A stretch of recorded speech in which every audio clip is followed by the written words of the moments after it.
On the pulse today, we start with a strike action by the Ghana registered nurses and midwives as it continues to bite hard on healthcare delivery in many parts of the country.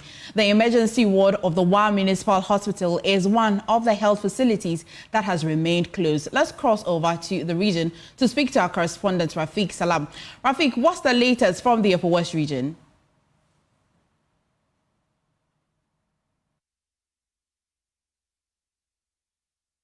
Me, please unmute.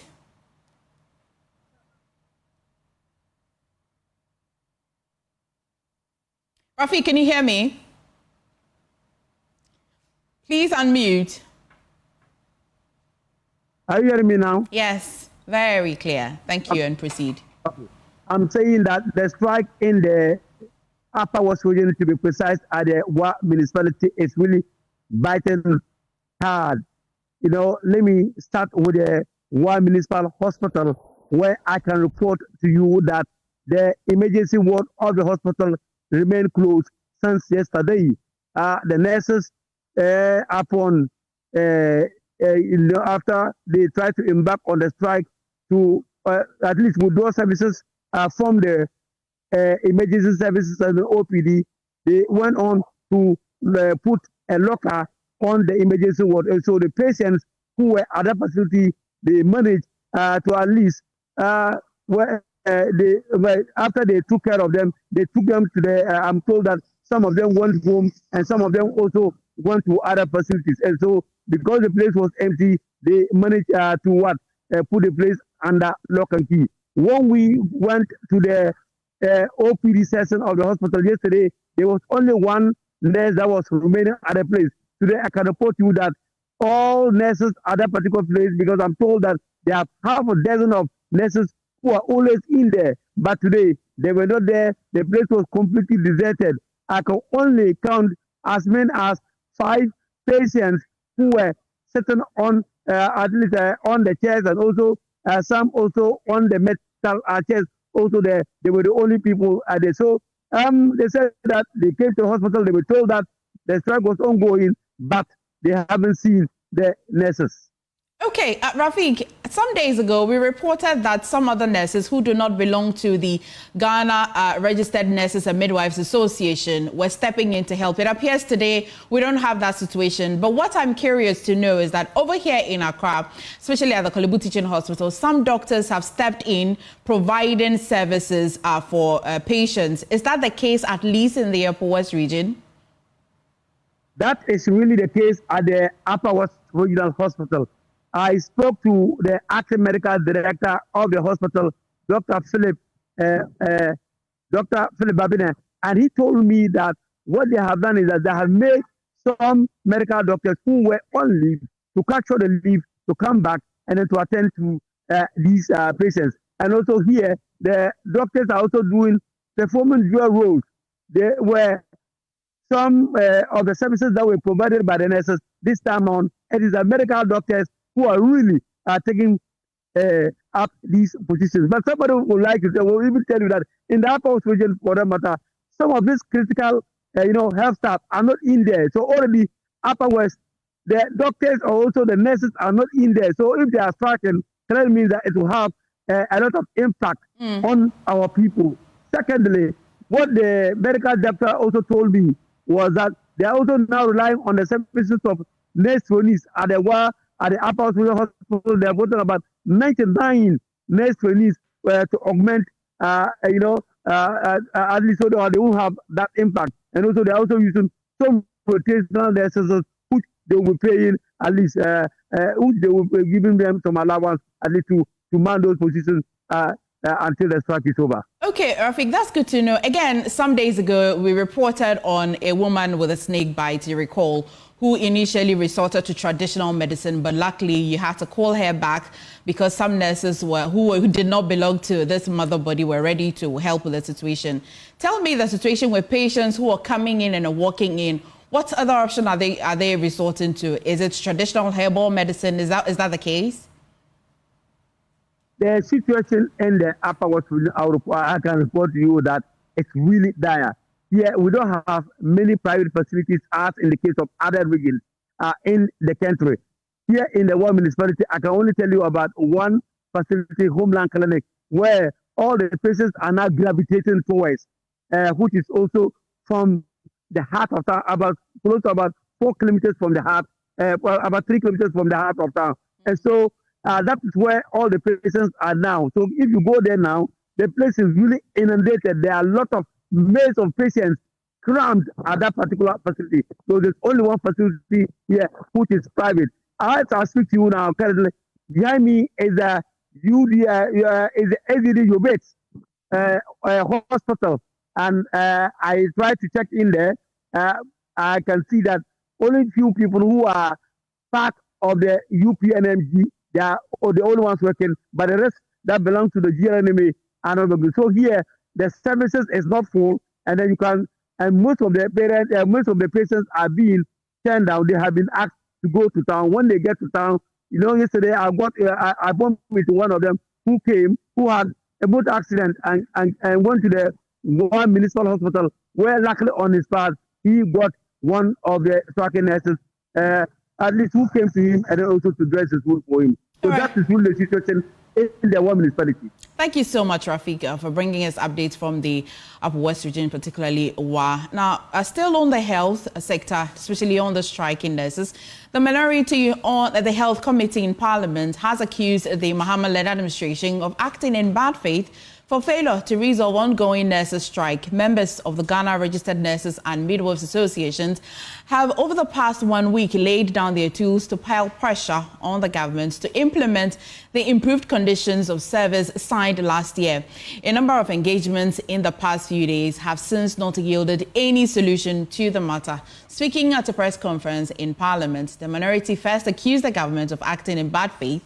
The reason for the undue delay in implementing the agreement. Nana Eyu Afriye is ranking member on the Health Committee.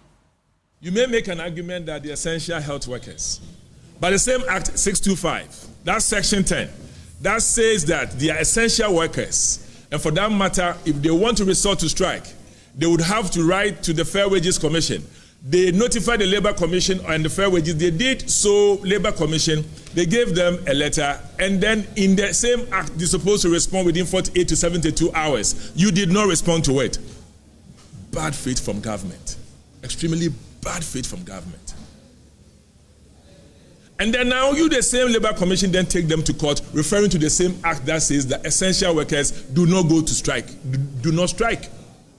Again, another bad faith. So you are using your powers to checkmate them, while the same act gave you the mandate to have resolved their issue within 72 hours. You did not. We in minority don't believe that the nurses are at any fault. It is their right. They are seeking their right. I would want to know any of you who think this just is not justified in Appendix A of their CBA. Which of them?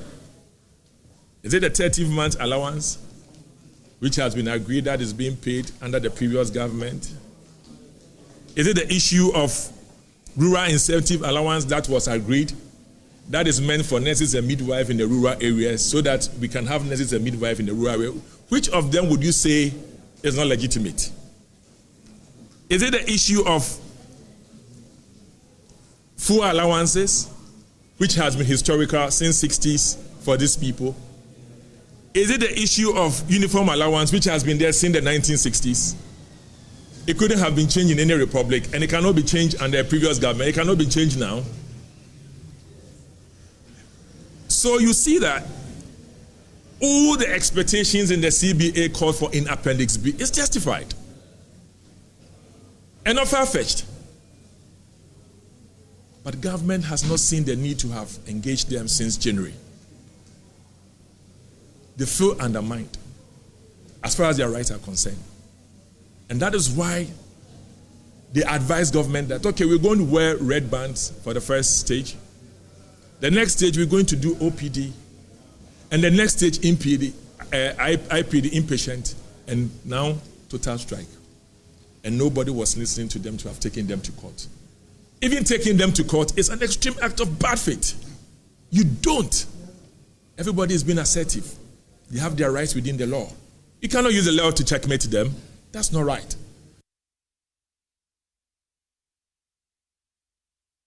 Now, they've called for an immediate resolution of the matter to allow the nurses return to work.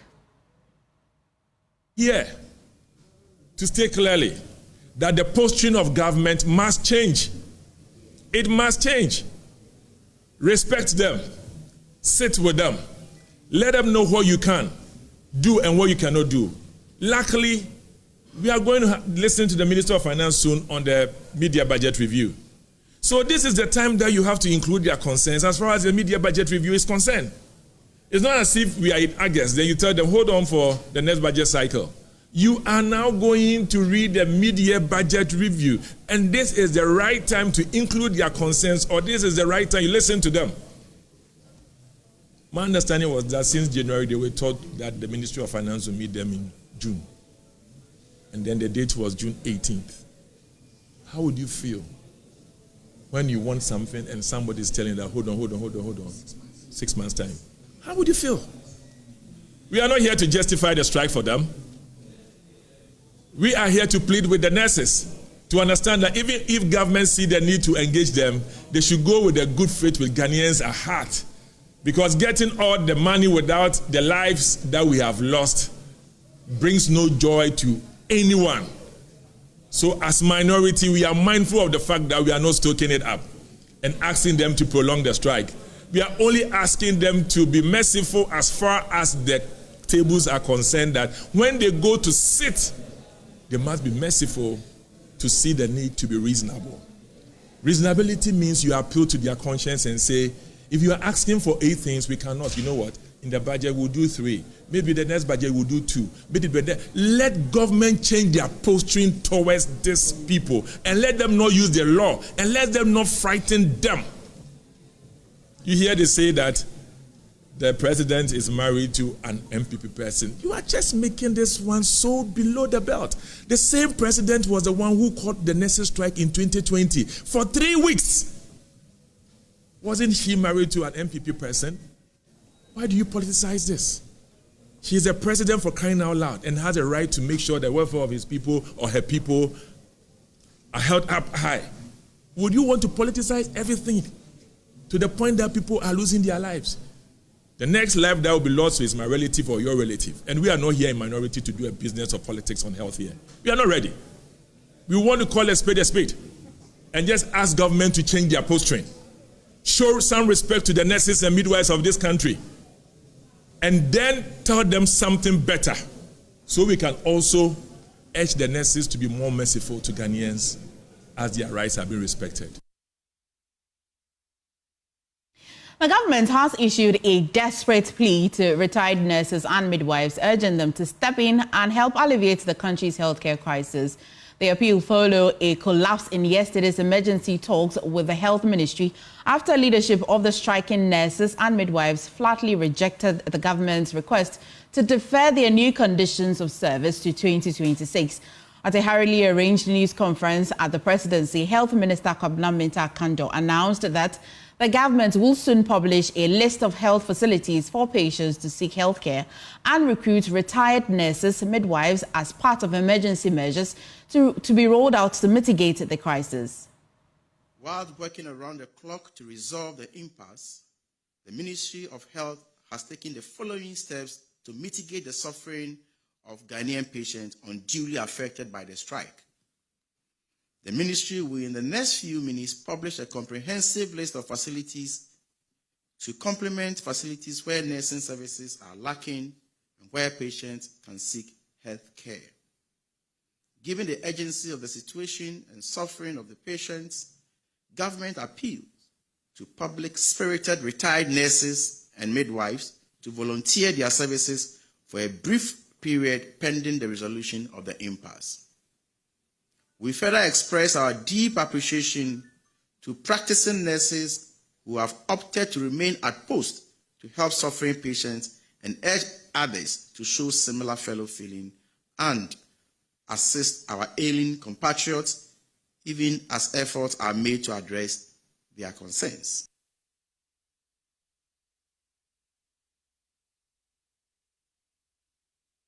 Now, the government claims that meeting the striking nurses' demands will require a staggering 2 billion cedis, throwing the budget off gear, sparking a big debate about priorities and resource allocations. Now, here is Deputy Finance Minister Thomas Nyako Ampim. Well, the reality is that we have over 120,000 nurses, and the implementation of the current condition of service that they are demanding will have serious consequences for the budget. In fact, if we fully implement it, we are going to add in excess of 2 billion cities to the compensation budget. We have all committed that in our resolve to reset the economy of this country, we must maintain a 1.5% primary balance surplus every year in order to bring our debt levels to sustainable levels. And so it is important for us to manage expenditure.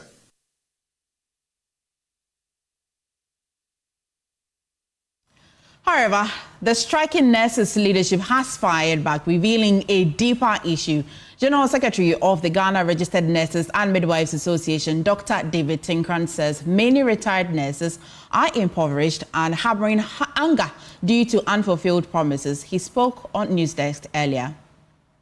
I don't think this is a very good position. I'll urge the finance minister respectfully to relook at the figures. What is it in the condition of service that will throw the budget of Ghana off gear? It cannot be said to be true. As far as we are concerned, I think that they need to come clean. They need to prioritize the health needs of the good people of Ghana. They need to prioritize the economic interests and economic welfare of nurses and midwives. And I'm being told that one of the mitigating factors is to deploy retired nurses and midwives. They are more even angry than us.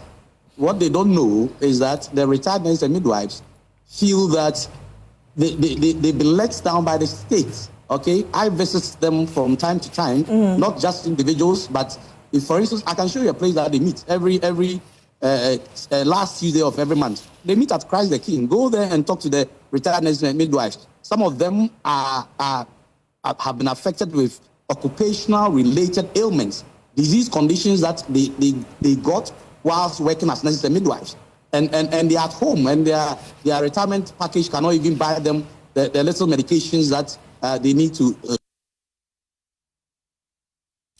Now, still on this, the striking nurses' leadership paints a disturbing picture of retired nurses struggling to make ends meet. Their anger simmering due to broken promises. This revelation adds a personal dimension to the crisis, highlighting the human cost of policy decisions. Well, a labor consultant, Austin Game, has been providing some options on the way forward. It is normal. It is normal when you negotiate and you have a hiccup along the line. You have to get together and have a conversation around the subject matter and find a solution. Section 108 of the Labour Act enjoins parties to know that there will arise disputes, not only during, after the negotiation, but implementation period could, hit a snag. And both parties will have to consider that as differences, come together and have a conversation around the subject matter. If you go debating and arguing for a one-sided solution, you will never get the desired result. So I will urge both parties, especially my friends, the nurses, to go back to the National Labour Commission, where they will be assigned experts to guide both parties to enable them to reach agreement, because the way out for them is not to be on strike now. I think I've spoken to the General Secretary this morning online that they should go back to work, because they will not be the winners. The employer will not be the winners. Their customers, the patients, who in diverse ways, together with all of us, contribute to paying their monthly wages, they are the people who are now victims of the circumstance in which we all find ourselves. So I will plead with them. They should go back to work. They will sit down and iron out the differences.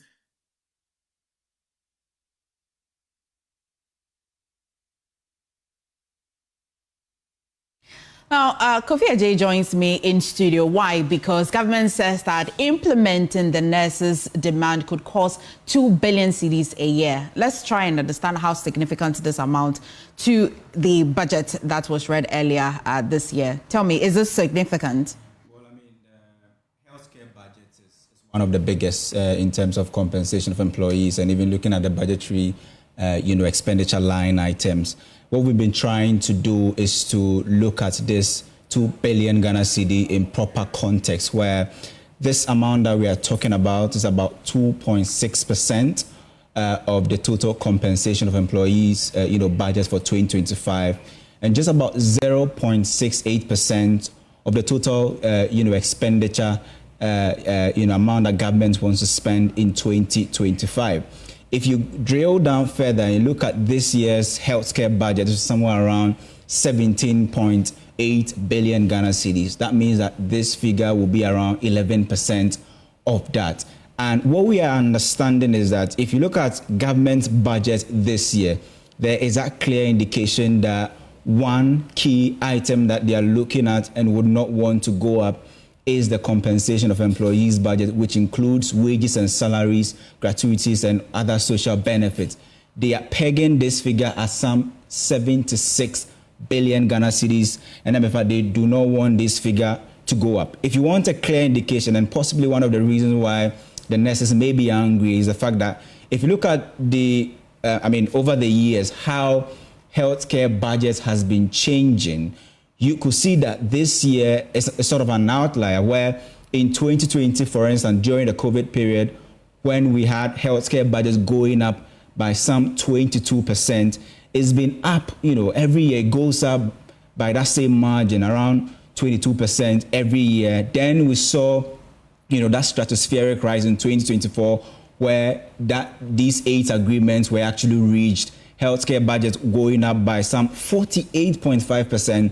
And this year, if you look at the trend so far this year, we're expecting that healthcare budgets will rather go down by some 0.26%, which means that government is really taking a stance and saying that, look, we have a very tight fiscal space in 2025. If you look at our interest payments this year, so high, and if we decide to implement this 2 billion, addition, it could derail our budget. But what we understand is that if you look at the healthcare budget, for instance, the biggest component is their wages and salaries, which is usually around 70% or 68 to 70%. And the nurses were clear that these 8 demands that they have tabled, and according to them, agreements have been reached. They feel that they do not want to go back to the negotiation table anymore. What they are looking for is implementation, and that is the only thing they are calling for, and they are not ready to go back to the table again to relook at the agreements. They say that these 8 agreements that were actually agreed upon in 2024 or last year should be maintained, and governments should now start thinking about how to implement them and not renegotiating. But government is making a big point that if we decide to go ahead to implement this, we will require some 2 billion Ghana cedis in excess to actually implement this. We have done the math, and we say that if government agrees to do this, that could cost government some 167 million Ghana cedis every month to implement these 8 agreements that were reached in 2024. What's the difference then would be how much the government is projecting they'll be spending? Government is projecting that the entire year should be around in excess of 2 billion. 2 billion. And we have done the math, and we've realized that if government should go ahead to implement this in full, they will require some 167 million Ghana cedis to fully implement this. But of course, another leg to this whole conversation is whether the nurses are ready for these demands to be implemented. They are not even demands, they are agreements now to be implemented in a stagger process or in bits. Yeah. But we understand that what they really care about is that going forward should be implementation and not going back to the negotiation table to talk about revising, what we agreed on. And what you find on the screen is that staggering number where, according to the Ghana Registered Nurses and Midwifery Association, according to them, they have about over 40,000 members. And if all of these 40,000 members are on strike at the moment, and that should tell you that are already, whooping, worse nursing to patient ratio of 1:600 patients will be, skyrocketing at the moment. And possibly there's a reason why government is saying that, look, they need some sort of intervention. But people are saying that, look, this could be just voluntary work, but is government going to pay allowances? And how much is going to cost government to bring back or to recall retired nurses or bring back volunteers? Why not look at, look at the low-hanging fruits, maybe in the 8 agreement that were reached, and possibly start the implementation. And the reason why the nurses are so keen that they could get the green light from government is that they know that the mid-year budget is some few weeks away. Okay. And if you don't push it to get it into government books, then it means that you have to wait for somewhere November for 2026 budget to be read.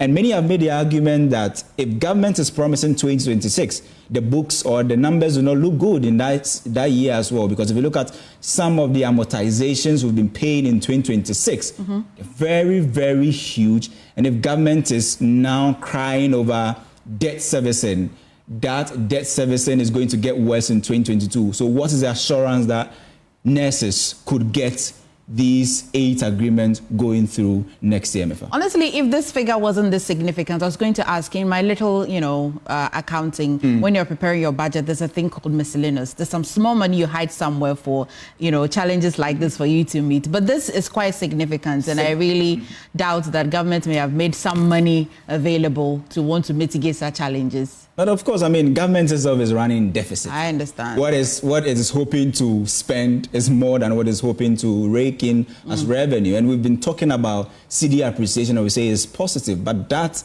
actually affects government's revenue. And many have said that could be the reason why the president actually gave a range where he feels that the true value of the CD should be, and it should not be below 11 CDs, because government knows that although this is positive, Ghanaians are actually jubilating. Deep down, it is a big blow to government's revenue for 2025. Kofi, thank you for crunching those numbers. But stay with me. Let me go on phone now and bring in Dr. Nana Afriye. He is ranking on the Health Committee in Parliament. Thank you for joining us this afternoon. So you're calling on government to implement these agreements because you think that they are acting in bad faith. You have seen how much it will cost the government. Is this a realistic call to the government? Okay, we'll try and reconnect with Dr. Afriye again, but let's engage the Chief Executive Officer of the Fair Wages and Salaries Commission, Dr. George Smith-Graham. Thank you for joining us this afternoon. I want to understand how easy or difficult it's been so far in trying to engage the striking nurses. Thank you very much, and good afternoon to your viewers. We've started engaging. It's not difficult. We've started engaging. The most important thing is for them to call off the strike. We've appealed to them to call off the strike, and once they call off the strike, we'll continue our engagement. It is important that we all understand the circumstances that has led to the situation. It is no fault of anybody that we've not been able to implement the conditions of service up to today. Because like you all know in the media by now, the conditions of service was signed in May 2024. And then by July 2024, it was sent to government for implementation. But just around that same time, government was injuncted by a court injunction not to implement the conditions of service for the signed conditions of service. The reason being that there was a court case, and the court case has to be dealt with before government pays or implement the conditions of service. The government was injuncted, and the fair wages was injuncted. Everybody, all the institutions supposed to implement the conditions of service were injuncted. And so we could not implement the conditions of service. And the court case dragged on until January 2025, when they concluded the arbitration. And after that, they wrote to us, Fair Wage and Sales Commission, to implement. But February 2025 budget, I think, was far in advance, and so government could not incorporate that in the 2025 budget. It is not only central government that could not incorporate it in the 2025 budget, but none of the teaching hospitals were also able to incorporate it into their budget. So that is a challenge, and is the reason why we are engaging them to see how best we can do some shifting of the period of the implementation of the conditions of service so that they can enjoy the full benefits of their conditions of service, and government will also have the fiscal space to be able to manage the economy. Dr. Graham, and so it appears that there's a stalemate, obviously, and you have just walked us through the detailed procedure or processes that you have been through for, especially for fair wages and salary. I know that now, in the media at least, and engaging with the striking nurses, it looks as though they're going the full wire. You have said that you're still engaging them. In this engagement and in these negotiations, what are your real options on the table that will really get them back? Our options on the table are two. One, call off the strike, come back, let's continue the engagement. That is the first one. The second one is that these conditions of service were signed in May 2024. Now, if it is not budgeted for, our proposal is that let's shift the period of the implementation to January 2026, so that the expiry date of the conditions of service can be shifted to December 2028. So you will enjoy the full 2 years of implementation of your conditions of service. And government will also have the fiscal space. The reason is that if we don't do that, the conditions of service is just for 2 years. If we go 2026 and we decide to even stagger the payment of the arrears, by March or April 2026, it means the government would have finished paying them the arrears from 2024 May. And by May 2026, the conditions of service will expire again, and we need to go and renegotiate. Okay. This is the danger. Okay. And this is something that will bring a huge, a fiscal implication on the country. And that's the reason why we are saying that, because the delay of the implementation is no fault of government, but as a result of your own litigation and injunction, let's shift it to January so that you can have the full implementation of your conditions of service. And then government will also have the fiscal space. So these are the concrete proposals we've put on the table. According to them, after the meeting we had with them yesterday, because we managed to bring all the stakeholders on board, from the child to GES to all the teaching hospitals. But according to them, they cannot take that decision, although they rejected the proposal. But they said they cannot take that decision until they go to their council. And so they'll go to their council and communicate to us. As I sit here now, I have no communication from any council as to the decision they have taken. And so that is where we are now. And we'll continue to appeal to them to call off the strike so that we can continue the engagement. Okay, Doc, I'm curious though. So just today, the government seems to want to, having a sudden appetite to engage retired nurses and midwives to want to set in and help the situation. Does this disrupt any of the processes or any of the tools that you have put on the table, negotiating instruments? Does it disrupt it in any way? Not at all. Government, as a government, we need to find a solution to the problem, because people are going to the hospital, people are struggling. So government is finding a solution to it. But we, as Fair Wages and Salaries Commission, will have to continue engaging. Okay. And so whatever decision government is taking does not affect our engagement. Okay. But it's important that once there are rules and there are laws governing negotiations and everything, we cannot continue engaging when they are on strike. That is why we keep appealing to them. Call off the strike. Come, let's continue the engagement.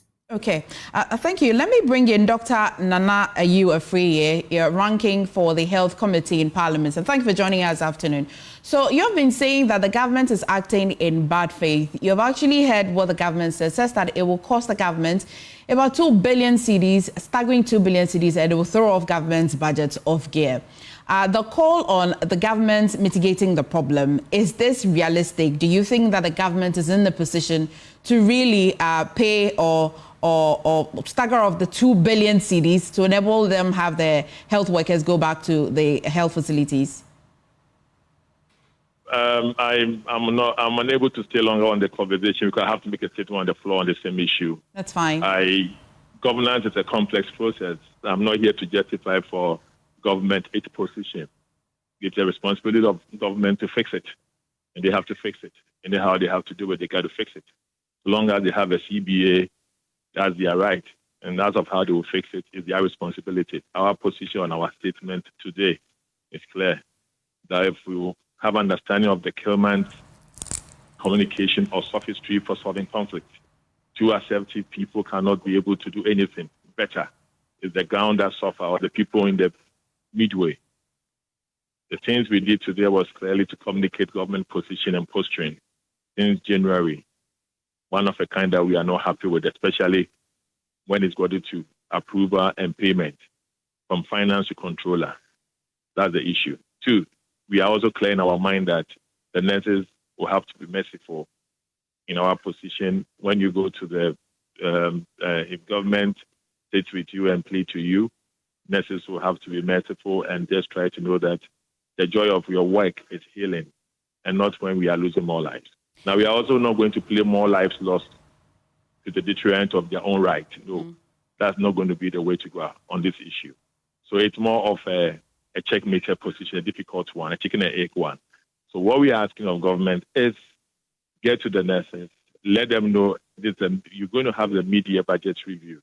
Let them know which of their concerns in the Appendix B on the CBA you can take on board, which of them you can take at the end of the year in the next budget cycle. So talk to the people.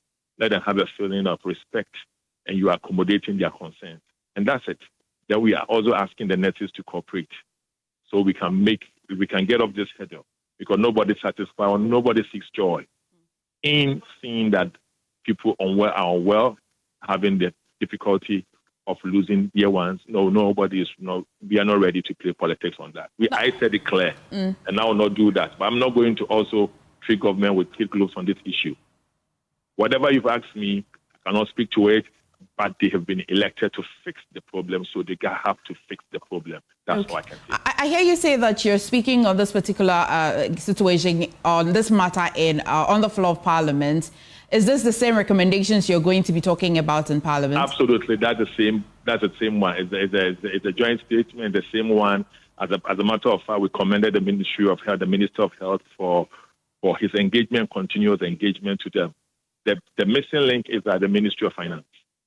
The missing link is at the Ministry of Finance. Okay. That is where the missing link is. So do I hear you say that at least the government's decision to want to defer the entire request to 2026, at least there's some part of it that they can include in the mid-year budgets? Is this what I hear you say? Absolutely, you can. The research allowance, some of them, because talking to the nurses, we said, okay, granted 8 things, you don't get the 8, and they try to put some in the mid-year budget, like research, like I think 2, 3 of them. Some of them speaking to me made a lot of sense. So for me, I think it's one of an ego power thing and not somebody is not doing. The same nurses are those who are commending the Ministry of Health for how they're handling their issue. Why are they not now upset with another arm of government, another sector? But for me, I don't know the difference between the Health Ministry and the Finance. What I'm saying is that the posturing on government is bad. They must show good faith. Okay. Yes, true. Nobody is happy about this standoff. Nobody's happy about it. I really would love to let you go, but again, maybe finally. So the government says that it will engage the services of retired nurses and midwives, so at least to step in. I like to think that it will not be pro bono. It will still bring some cost. Is this something the minority? That's not the solution. That's not the solution. That's not the solution. Retired nurses and co is not the solution at all. It's not a solution. It's not a way to go. Okay. You don't have to look at that point. Please, let me tell you something. If somebody is being too assertive, and anybody remain also assertive, there's continuous conflict. And we try to accommodate each other. by descending into a spirit of cooperation. And when you get into that spirit of cooperation, they will see eye to eye to each other. Bringing retired nurses, volunteers here is not a solution to this standoff.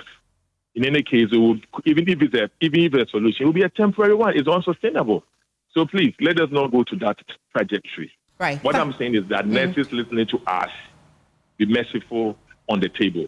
We respect your right. You are right to this decision. But be merciful to it. Government, speak to them, and they will respond appropriately. That's it. Thank you so much, Dr. Nana Ayo Free, for talking to us. But finally, I'll engage Dr. Graham. Thank you for holding for me. So you've heard what the minority's position is on this matter. They are asking that at least there's a little window, and so deferring it to 2026 is a bit far-fetched. How about the government considering this little window and input at least, not all of it, but part of the request in there? And many other things that he has raised. What's your reaction to this before I let you go? The reaction would just be that we've not stopped the engagement. We are still engaging. But it is important that they call off the strike, because we cannot continue an engagement when they are on strike, and they know it. I've dealt with the leadership of the nurses for a very, very long time, and they know me. They need to come to the table. Let's continue the engagement. We've not stopped engaging. They should call off the strike, and once the strike is off, we can all sit on the table and then continue with engagement. That is my only appeal to them. Thank you so much, Doc, for engaging us today on The Pulse. Now, still on The Pulse this afternoon, Strategic Mobilization Limited, what you know as SML offices in Tema and Osu have allegedly come under heavy raid as national security operatives in a joint operation with the Office of the Special Prosecutor moved into action to execute a search warrant of the facilities. According to Joy News' sources, the OSP is in the advanced stages of its investigation into the SML scandal and is interested in electronic information from the company's servers. The search is being carried out simultaneously at the Osu and Tema offices of SML. Let's cross over to speak to my colleague Michael Papani Ashali. Michael, tell me, what's the situation and which one of the locations are you now? Can you hear me? I'm currently around the 12 junction, community 12 junction, where we are.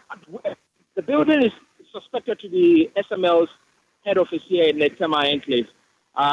When we got here about 30 minutes ago, there were at least 3 vehicles, all black, with the blue and white strip lights on top of it. There were 3 of them with individuals brandishing weapons. So there were uniformed men. One of them I saw wearing a military uniform, and others also were wearing suits. And these are members of the national security. As it stands now, things that have changed. All 3 vehicles that I earlier described to you have now entered into the building. Before that, they were positioning such that they were covering the entire frontage of that should span almost 300 meters in length.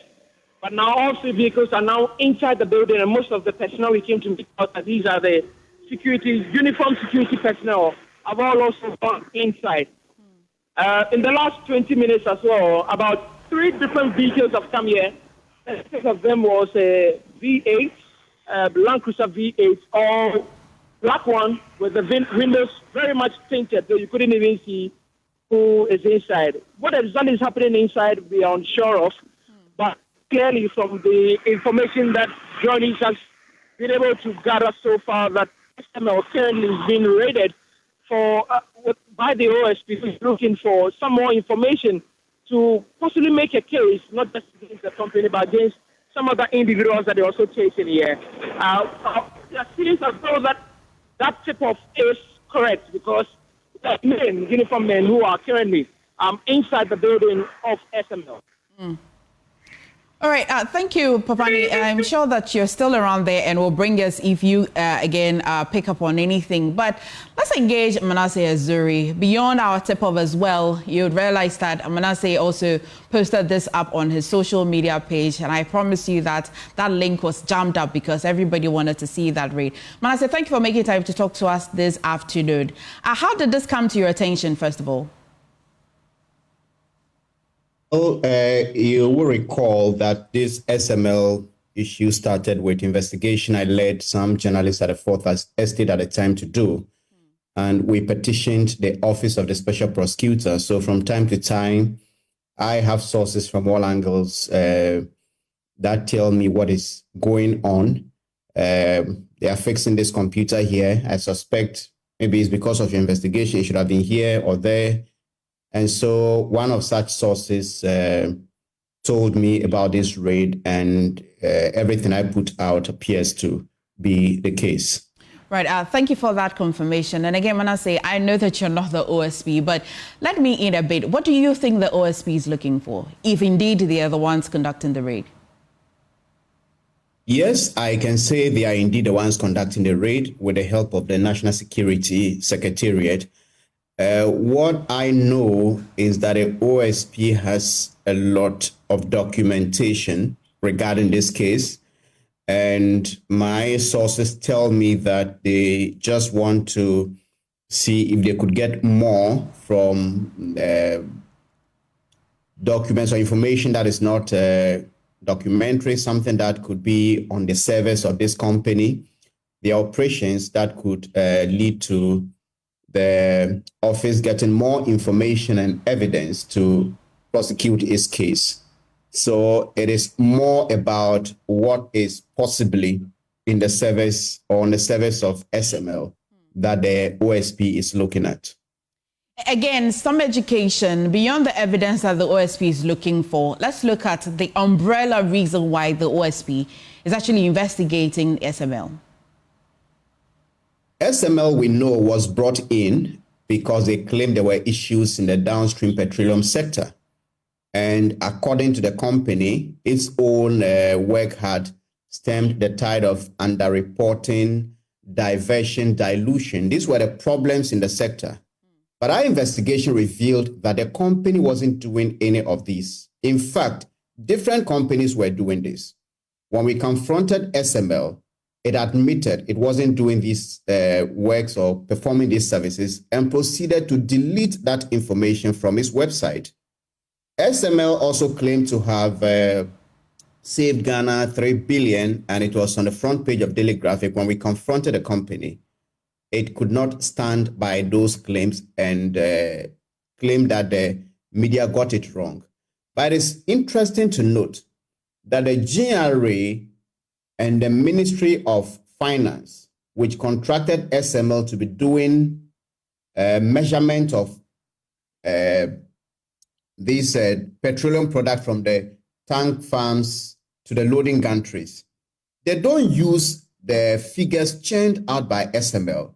And when we asked, SML's engineers explained to us that the already existing system recorded more accurate data or measurement than SML's figures. Mm-hmm. So as we speak, they're paying SML, but the figures SML churns out from its recording are not used for revenue purposes. Okay. And they are actually inferior to the existing system. So these are some of the issues that came up, and it may interest you to know that Ken Oforiatta caused the contract to be expanded. And what the expansion means per that contract, the 2023 contract, is that SML will be entitled to a fixed percentage of revenue. When you and me buy fuel from any pump in Ghana, any fuel station in Ghana, that company is entitled to a fixed percentage of revenue. When Ghana drills oil from upstream, every barrel of oil, SML is entitled to a fixed percentage of revenue. And then the gold mining sector, every ounce of gold that is produced, the company will be entitled to a fixed percentage of income. And this is contrary to the claims by the company that, well, they are giving a percentage of what they recover. I can tell you on authority that SML has not recovered a pesewa since it started operating. And we put this to them and they said, look, we are not into checking all of those anomalies. It is the GRA that does it. So if you ask SML, are you checking underreporting? They say no. Are you checking diversion of the petroleum product? They say no. Are you checking dilution? They say no. So the question Ghanaians should be asking is, what anomaly, what problem is this company here to address, especially when the recordings they claim to be making are not even used by the entity that engaged them? Manasseh, by the end of this raid and investigation, what do you think the special prosecutor and other investigative bodies may discover that will not surprise you? They will discover that this company was paid over 141 million United States dollars, and that there wasn't any basis for a pesewa of the taxpayers' money to have been paid to this company. It is also out there that even when this company was about to start, they applied to the PPA on 3 separate occasions, the GRA, asking to be given the permission to use the single source procurement method to award contracts to SML. The PPA reviewed the documents and said, look, this company has no track record, has not proven any capability of doing this work you want it to do. On 3 separate occasions, those approvals were denied. SML changed its name from SML to SML. The GRA proceeds to award these contracts without the PP approval. So you have a state agency that is supposed to give you approval. You go there 3 times, they say, no, SML doesn't have what it takes to do this contract. Then you proceed to give the contract. So a lot of laws have been broken. And if you look at the president's letter from last year, some of the contracts even required parliamentary approvals. And obviously, the public procurement law and many others have been broken. So whilst I was listening to this nurses thing, I am a potential victim of this nurses strike.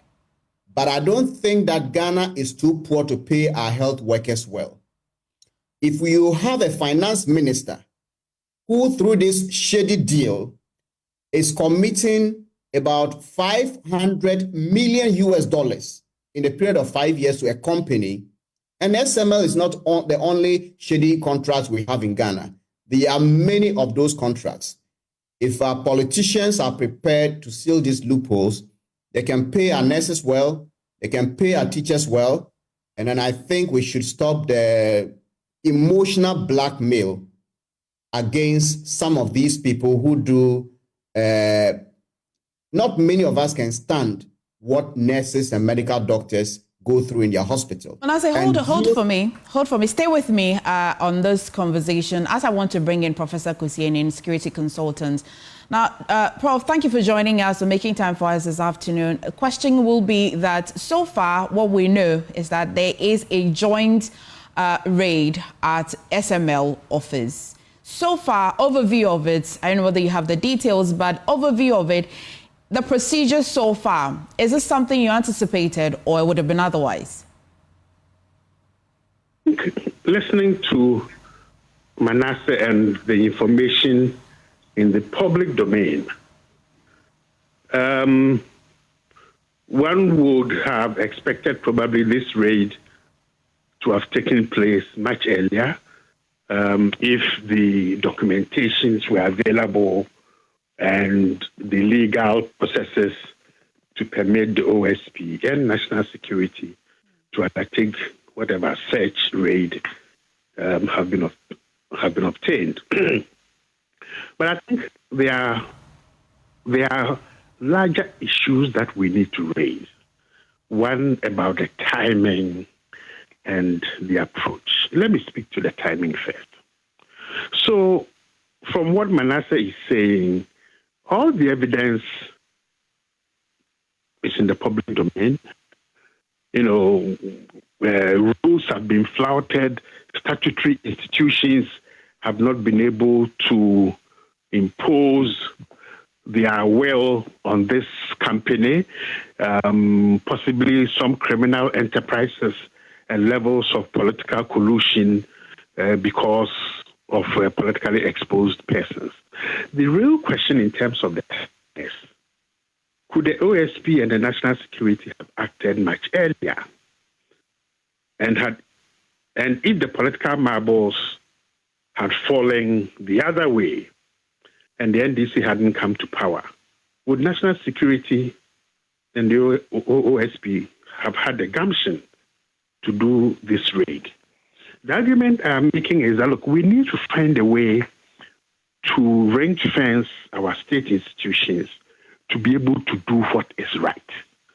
And I can sense Manasseh's frustration and pain when he says this organization has looted this country dry, and he understands why the nurses are not being paid well. We can add the teachers. We can add the mortuary staff. We can add the pharmacists.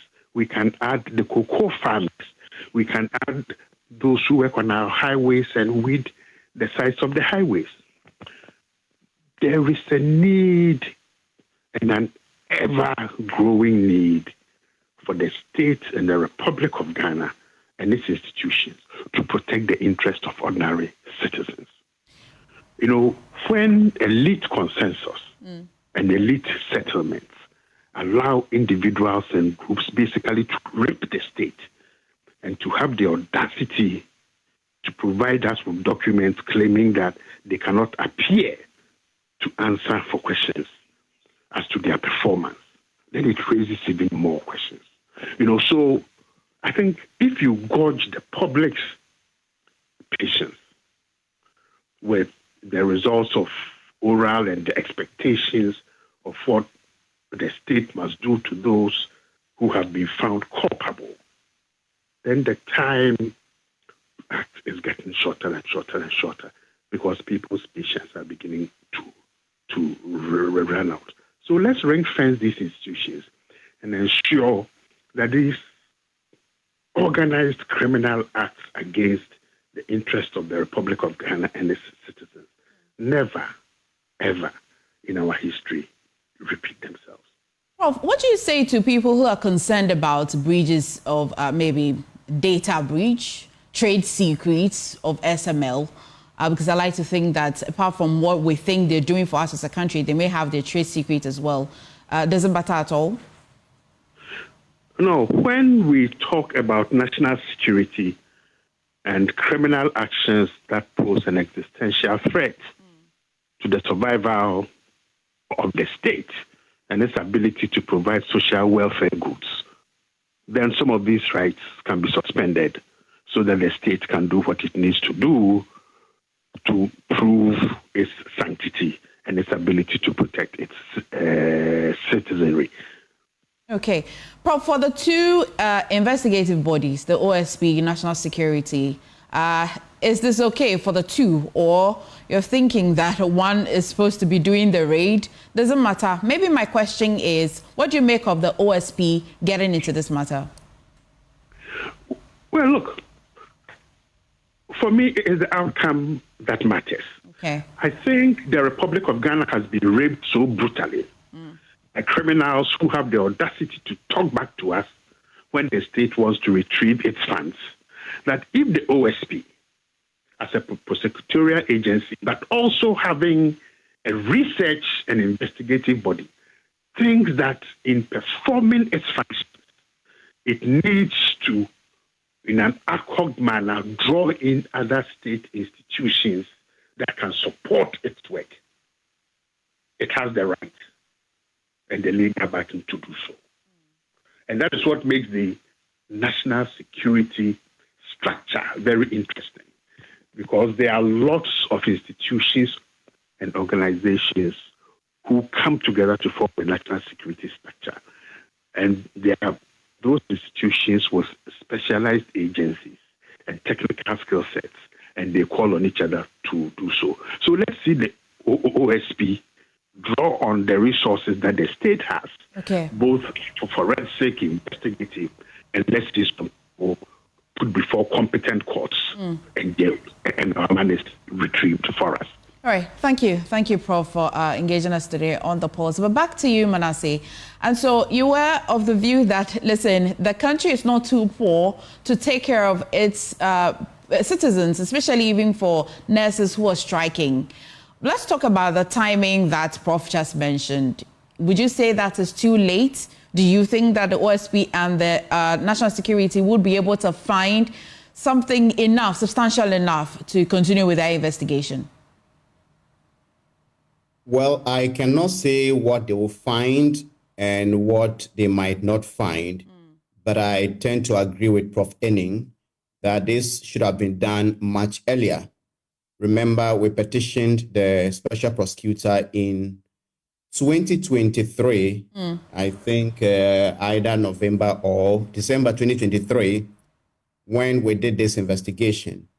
And it is common knowledge that if someone has something to hide, I don't know for SML, but generally it is expected that if somebody knows that it will come after them, they take time to put their house in order.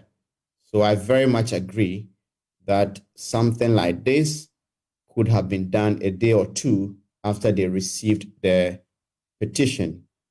But it is said that better late than never. We only hope they will be able to get what they need to help prosecute this matter. Okay. In all of this, do you think that setting up or establishing SML contributed in any way positively to us as a country? Maybe you can reference the electronic metering management system. Did it in any way benefit us, or nothing the SML has done has benefited us as a country? I will say that nothing has benefited us because they were already metering systems.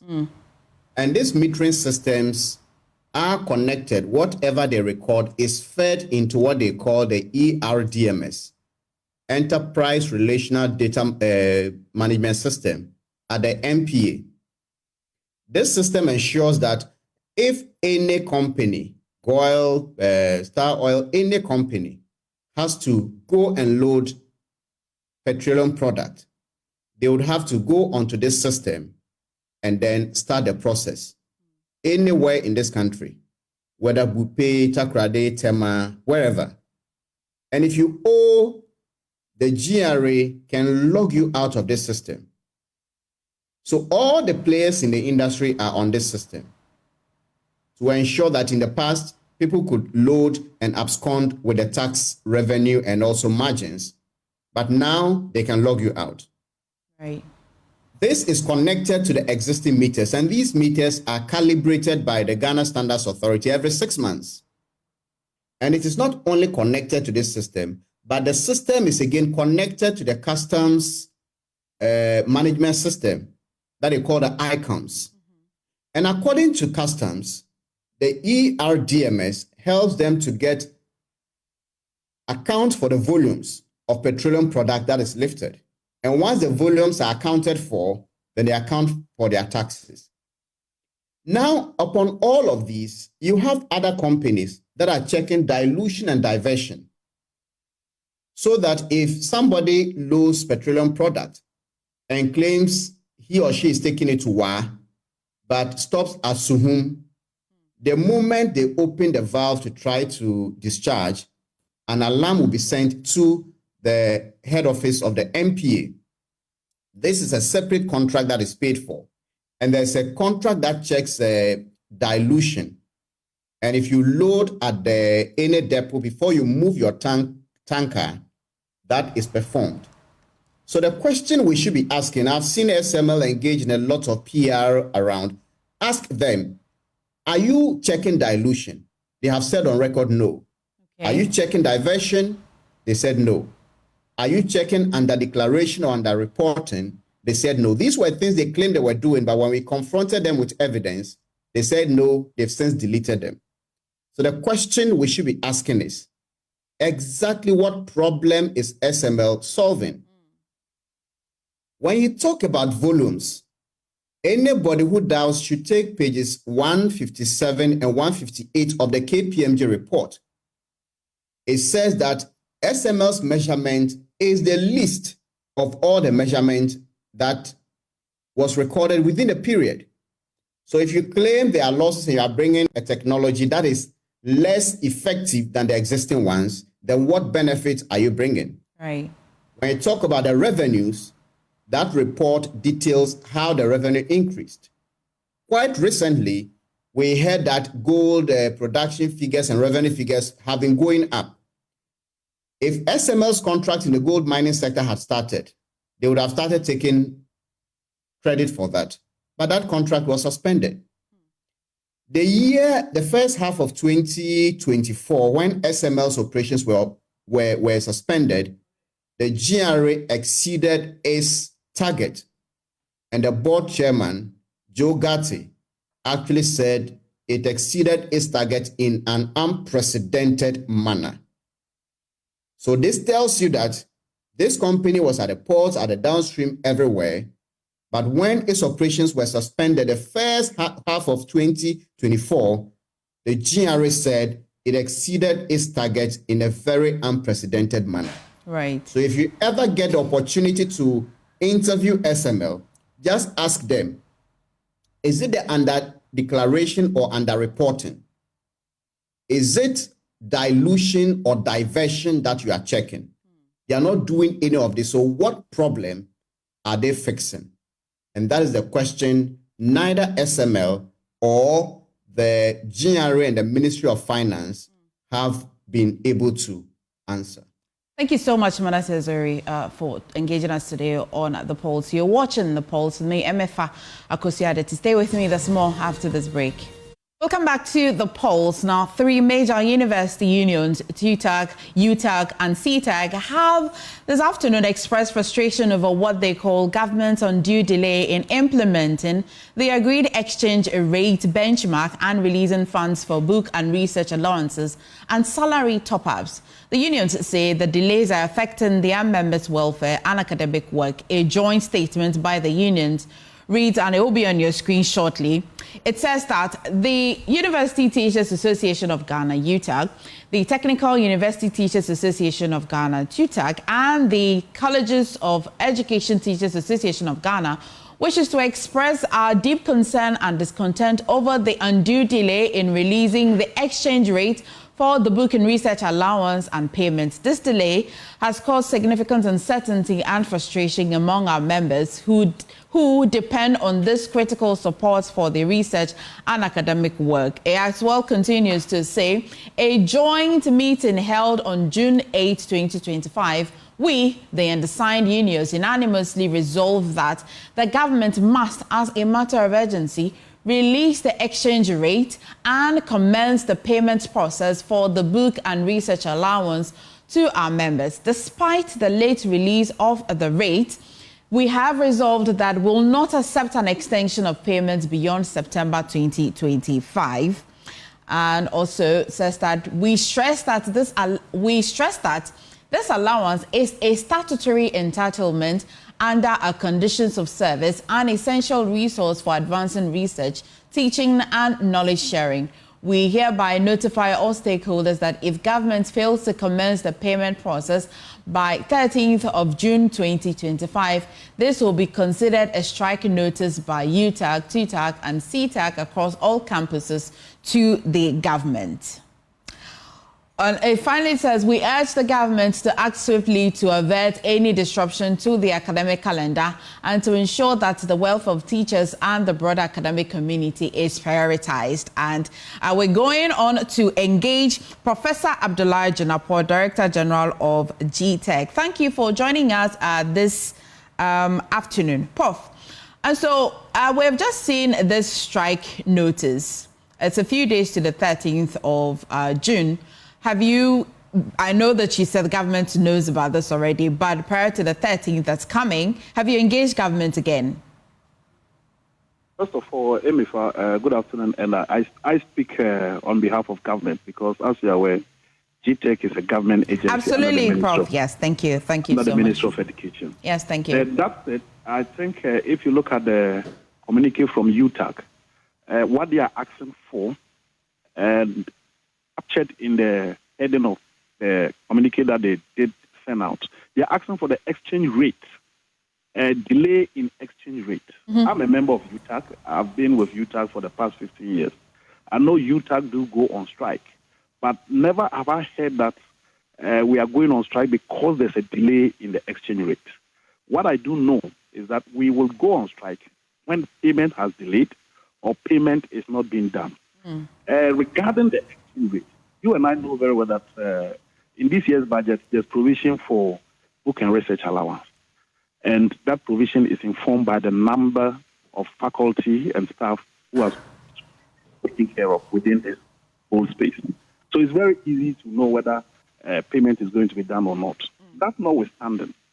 We've been invited by the National Labour Commission to meet them tomorrow on this issue. Fortunately, a lot of work has been done on the exchange rate. In fact, just yesterday, we received a communique that we're in copy from the Bank of Ghana advising the Minister of Finance on the exchange rate to be used. So before, hopefully by tomorrow, we should be able to get the exchange rate. And not just that, we've been working with UTAG being in the know. In fact, the president of UTAG, I speak to him almost every day on this issue. Government is working very hard to make sure that payments are done when it comes to the book and research allowance for this year. In fact, two things happened. We have a new government that has just taken office not too long ago, about 6 months ago. We have CTAG, who are a signatory to this particular communique that has been issued, who have been migrated onto the university salary structure. So there are a lot of things that are going on. And as a matter of fact, I'm trying to get the data on the history of payments for the past 4 or 5 years when it comes to book and research allowances. Okay. So that be able to brief UTAG that it has not delayed. We are going to make sure that we meet the deadline, and usually payments are done before the beginning of the academic year, which is somewhere in September. As I indicated, we are in June. Hopefully, we should get the exchange rate communicated to the universities by tomorrow. We have the exchange rate as of now, but it needs to be officially communicated to us from the Minister of Finance. So there shouldn't be any cause for alarm. Okay. I don't think we are going to have any strike. Okay. We are going to try as much as possible to get the issues resolved, but it is a little bit frustrating that we have to be dragged before the National Labour Commission and we have to be discussing this issue over quote and unquote delay when it comes to the exchange rate. If it was the case that payments are not being done or payments have delayed, then we have a justifiable cause to threaten strike. But I want to assure all the stakeholders within the tertiary educational space that the academic calendar is not going to be disrupted and the book and research allowance is going to be paid on time. Okay, Prof, knowing that it's just a few days to the 13th day of June, I mean, you have assured that there won't be any strike because you'll be engaging them. But on your table, does it really look feasible? And that's my first question. And the second question is, if you put away your title as the Director General for the Commission, you're a member of UTAG. Do you think that the members are asking for too much? Well, I am not only a member of UTAG, but I was secretary of UTAG at UEW. And I was a member of the National Executive Committee of UTAG. And as I indicated, we've gone on a number of strikes, but there hasn't been any instance that we've declared strike or threatened strike because there's been a delay in the exchange rate. Okay. That has never happened. But be as it may, all we are saying is that we are working very hard to make sure that payments are done. And that is where UTAG has to more or less channel its energy. And I think people within the UTAG fraternity will attest to the fact that for the past years, book and research allowance is paid at the beginning of the academic year. Okay. Which is somewhere in September. That's notwithstanding. As I indicated, the National Labour Commission has invited all the parties involved in this issue, and I think they are going to study it and give a ruling. But we will make sure that payment is done. I cannot guarantee, and I believe UTAG will not also guarantee that payment is going to be done on the 13th for all the 26 universities, including the 47 colleges of education. Okay. Payments are always done in budgets, but what we are committed to is that payment is going to be done for lecturers to conduct their research and for them to conduct effective teaching on the campuses.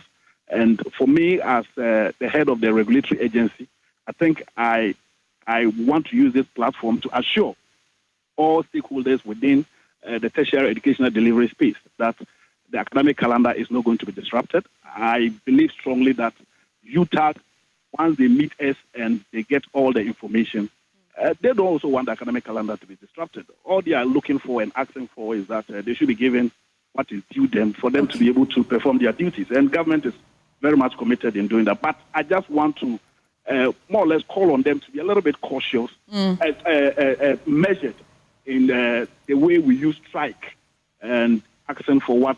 Finally, before I let you go, we are clear on the allowances that they are asking for. Now, the exchange rate is what we want some clarity on for myself and then my viewers as well. What role does this exchange rate play? Well, the exchange rate usually is an average of the exchange rates for a certain period. So it will be for about 24 months from somewhere in 2024 to 2025. And that advice is normally given by the Bank of Ghana. And as I said, that advice has been given. I'm in copy. Okay. The document was sent to the Minister of Finance, and I can't speak to it on air because the Minister of Finance will have to write to us. Mind you, the Minister of Finance wrote to Bank of Ghana on May 26th for advice. Okay. Today's date is 10th of what? June. Of June. Yes. So we are looking at some 10 or some 20 days ago. Okay. And we got that response just yesterday. Okay. I have a copy of that response. Okay. So it's not as if somebody's gone to bed. Okay. Work is being done, and as I indicated, UTAG and all the individuals within that space who qualify to be given book and research allowance. Thank you so much, bro. Their book and research allowance. Thank you. Thank you so much for engaging with us. Let's take you now to the press center where the president of the Ghana Journalists Association is addressing the media. It's going as planned, or because sometimes if you don't monitor, it will get to a point and the case will be, become very, should I say, they may even, to be stale, and they may even throw it away to become a cold case. But this time we are going to monitor, follow proceedings till justice is served. And again, permit me to acknowledge media houses transmitting this press conference live on air. I'm aware that our very own GBC, GTV, is picking it live. We have TV3 also picking live and live on their Facebook. Thank you. We have Joy News. Joy News also picking it live. And all other stations, those we don't know, we thank you all for your continued support toward the GJ activities. May we together join hands to fight any impunity against journalists. Thank you so much. Any more questions? Any more concerns? Any more? I think Ahuto, your issue about the update, from the police, what the president said was that they're expecting that the police will update information regularly. So that's the clarification on that one. Yeah. Any more?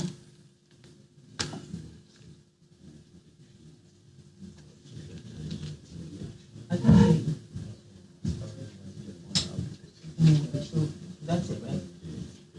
Well, okay.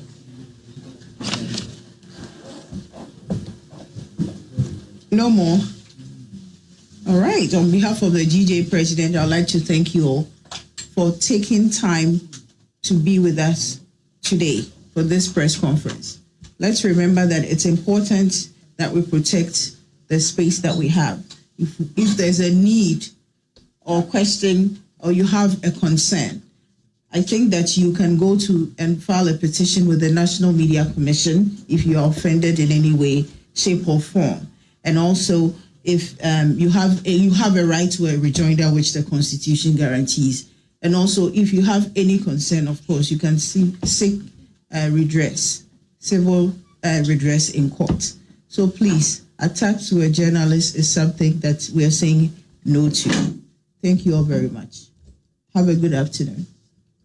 So the General Secretary would take those who would want translation in the local.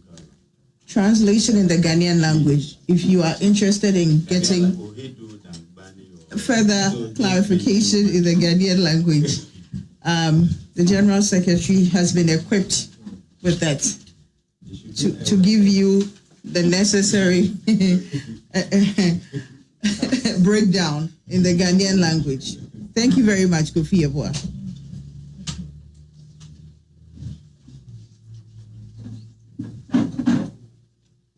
Are you good? Anyone? Are you ready? Anyone? Adom is here. Who else is here? Ateka, Adom, and AP. We just brought you a live coverage of the GJA president addressing the media on concerns, particularly on attack on journalists. You recall that Joy News Latif Idusu was attacked quite recently and the matter is still in court. So definitely we'll be updating you. But I'll take you back live to my colleague Michael Papani Ashale, who's bringing us an update on what's happening currently with SML, the National Security Operatives, and the Special Prosecutor. Michael, what's the current update?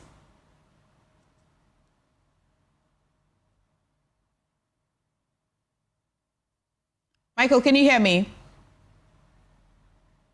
We'll try and connect back to Michael, who's just been giving us an update that at the moment, all the directors of the company SML, Strategic Mobilization Limited, have actually been picked up by the National Security, and we'll try and get more details on what's happening currently, which one of the investigative bodies picked the OSP or the National Security Operatives. Earlier, we brought you that office, both in Tema and in Osu, had been raided by both the Office of the Special Prosecutor and the National Security Operatives in search of sensitive documents. But I'll take you now back to Michael. Michael, what's the update? About 5 to 10 minutes ago, the vehicles that I spoke about 3 of them that were outside, went inside the building. Now, they've all come out and they have left. I counted 5 vehicles. It means there's 3 we saw. There were 2 Land Cruisers and 1 Trooper in there. That makes it 5 in all. They have all just left. We managed to get close to the building and try to see what we can gather, what exactly happened in there, what exactly they took, if they took anything, and if they took anybody. In Chi, what they told me was that, or what somebody was telling someone that I overheard was that that way it is that they have taken the things. What exactly they took, nobody wanted to tell me. But there was this gentleman that I met that was willing to offer some information. He says that he's close to top management, is now currently following them to the office of the Special Prosecutor. But what he managed to tell me was that 3 directors from my office here at SML have been picked up by these 5 vehicles, and I know what he says, have been taken to the office of the Special Prosecutor. So he is in pursuit of these vehicles, following the men to the office of the Special Prosecutor. He tells me he's expecting that his clients or his people are expected to be. However, he does not know where exactly they are taking the people to. Michael, did you encounter any challenges in reporting this specifically? Well, in the beginning, though, just immediately when we disembarked from the vehicle, then we mounted our camera, then somebody called out to us that we should come. And just when I took like 2-3 steps, a vehicle sped and came towards my direction, and then it told me that, be careful, if you do it again, I'll deal with you. I don't know exactly what happened at the time, but that's exactly what we encountered. And the person directly told us that we should dismount the camera and then walk away from the building. So we just managed, if you know that neighborhood, we just managed to get close to Kwame Nkrumah's motorway, where we have been standing ever since. Right. Michael, thank you for bringing us update from the SML office in Tema.